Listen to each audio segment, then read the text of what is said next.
Quel malheur pour toi, ville de Chorazin! Quel malheur pour toi, ville de Bethsaïda! C'est chez vous que Dieu a fait des choses extraordinaires, et non à Tyr et à Sidon.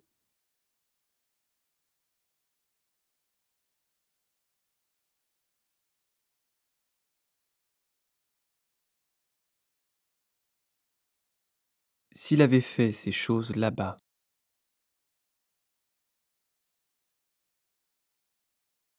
leurs habitants auraient changé leur vie depuis longtemps.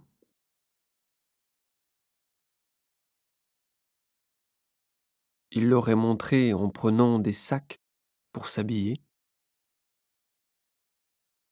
et en mettant de la cendre sur leur corps. C'est pourquoi le jour où Dieu jugera les gens, il sera moins sévère avec les habitants de Tyr et de Sidon qu'avec vous.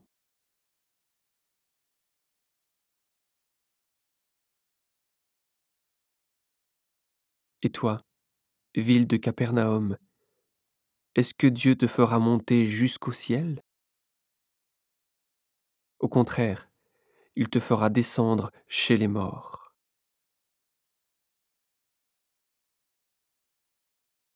Jésus dit encore à ses disciples,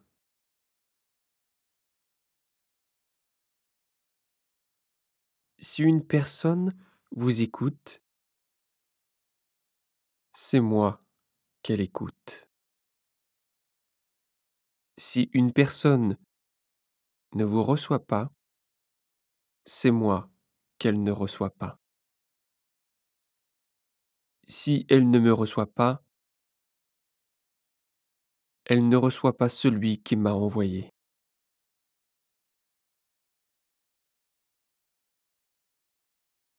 Ensuite, les 72 disciples reviennent. Ils sont pleins de joie et ils disent, Seigneur, même les esprits mauvais nous obéissent quand nous leur donnons des ordres en ton nom.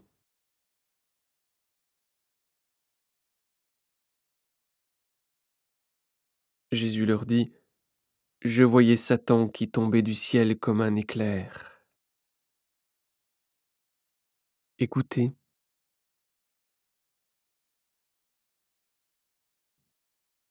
je vous ai donné le pouvoir de marcher sans danger sur les serpents et les scorpions, et d'écraser toute la puissance de l'esprit mauvais. Rien ne pourra vous faire du mal.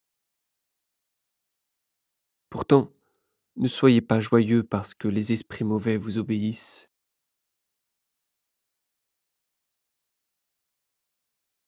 mais soyez joyeux parce que Dieu a écrit votre nom dans les cieux.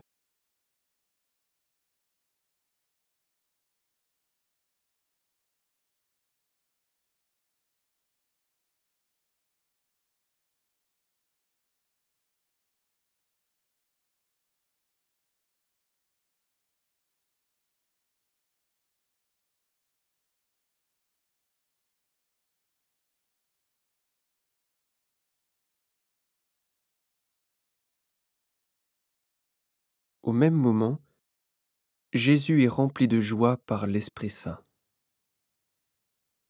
Il dit, Père, Seigneur du ciel et de la terre, je te dis merci. En effet, ce que tu as caché aux sages et aux savants, tu l'as fait connaître aux petits. Oui, Père, tu l'as bien voulu. Mon Père m'a tout donné. Personne ne connaît le Fils, sauf le Père. Personne ne connaît le Père, sauf le Fils. Mais le Fils veut montrer le Père à d'autres pour qu'ils le connaissent aussi. Ensuite, Jésus se tourne vers ses disciples et il leur dit à eux seuls: Vous êtes heureux de voir ce que vous voyez. Oui, je vous le dis, beaucoup de prophètes et de rois ont voulu voir ce que vous voyez, mais ils ne l'ont pas vu. Ils ont voulu entendre ce que vous entendez, mais ils ne l'ont pas entendu.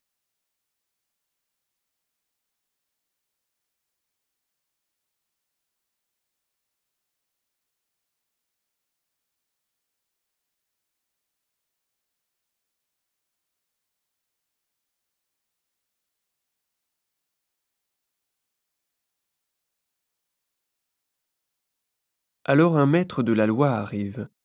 Il veut tendre un piège à Jésus et lui demande: Maître, qu'est-ce que je dois faire pour recevoir la vie avec Dieu pour toujours? Jésus lui dit: Qu'est-ce qui est écrit dans la loi? Comment est-ce que tu le comprends? L'homme répond: Tu dois aimer le Seigneur ton Dieu de tout ton cœur, de tout ton être, de toute ta force et de toute ton intelligence. Et tu dois aimer ton prochain comme toi-même. Jésus lui dit: Tu as bien répondu, fais cela et tu vivras.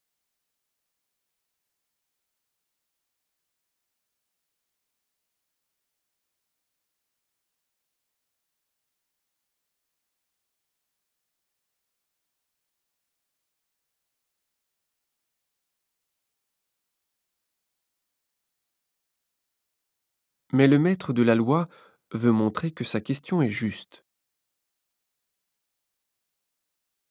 Il demande à Jésus: Et qui est mon prochain? Jésus répond: Un homme descend de Jérusalem à Jéricho.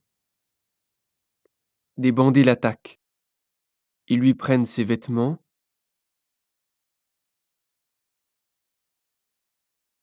ils le frappent et ils s'en vont en le laissant à moitié mort.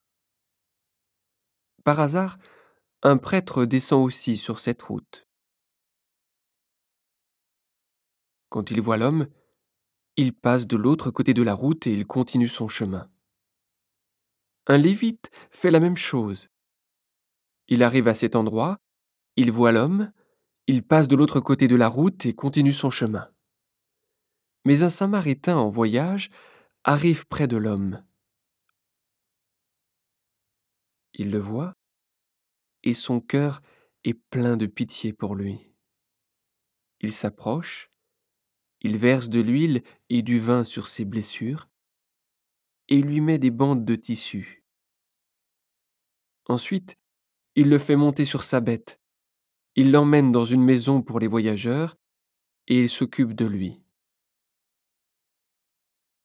Le jour suivant, le Samaritain sort 2 pièces d'argent, il les donne au propriétaire de la maison et il lui dit: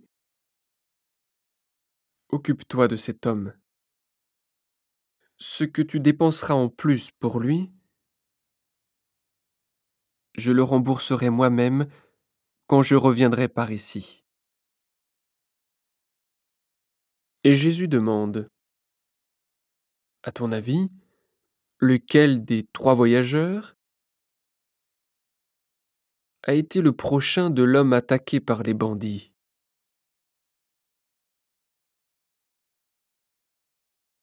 Le maître de la loi répond: C'est celui qui a été bon pour lui. Alors Jésus lui dit: Va, et toi aussi fais la même chose.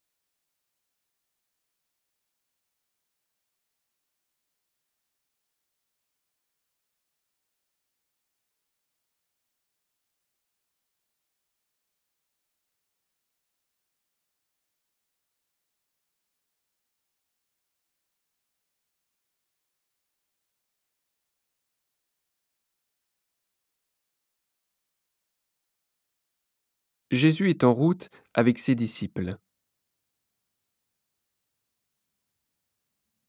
Il entre dans un village. Là, une femme qui s'appelle Marthe le reçoit dans sa maison.